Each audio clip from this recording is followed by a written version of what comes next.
ધારી Amroli road ઉપર વાઘાપરા શેરી number 1 માં ભૂગર્ભ ગટરના ઢાંકણાની સમસ્યાને લઈને સ્થાનિકોમાં રોષ।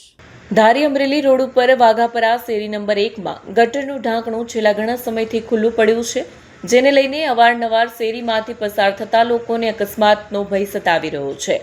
વળી એક બે કિસ્સાઓમાં તો છોકરાઓ અને વૃદ્ધો ત્યાં પડી ગયા છે, જેને લઈને વાઘાપરાના સ્થાનિક લોકોએ નગરપાલિકા ધારી ખાતે રજૂઆત કરાવી છે। સાથે વાઘપરાના પાછળના એરિયામાં ઘણા સમયથી સ્ટ્રીટ લાઇટ પણ બનશે, જેને લઈને સ્થાનિકોમાં ભયનો માહોલ છે। અહીં જંગલ પણ નજીક આવેલું હોય, જેને લઈને વન્ય પ્રાણીઓ અંધારામાં દેખાય નહીં અને મોટો અકસ્માત થવાનો ભય પણ રહ્યો છે। સ્થાનિકોની મુખ્ય માંગ છે કે ઉપરની સમસ્યાને લઈને નગરપાલિકા દ્વારા તાત્કાલિક કાર્યવાહી કરવામાં આવે।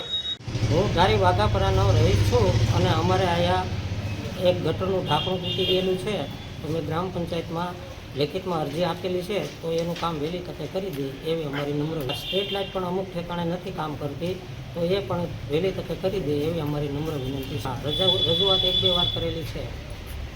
ભાવેશ, કઈ બાબત ત્યાં પાયા આવ્યા છો? અમારે ત્યાં ગટરનું ઢાંકણું છે તે તૂટી ગયું છે, તે અકસ્માત થવાની શક્યતા છે। કઈ જગ્યાએ તૂટ્યું છે? વાઘાપરા। રજૂઆત કરી? હા, રજૂઆત કરી છે, એટલે રજૂઆતને ધ્યાનમાં લઈને ઢાંકણું બદલાવી આપે।